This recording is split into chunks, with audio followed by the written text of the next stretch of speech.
Ano ba nagustuhan mo kay Lolong? Ba't parang gagawin mo ang lahat para sa kanya, no? Gwapo siya. Mabait. Tsaka matulungin. Naku, maraming salamat, Long, ha? Wala ko, inay. So, kapag nagsasmile siya,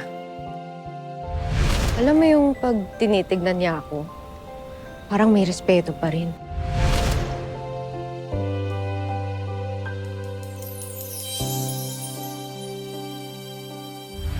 Ganyan to.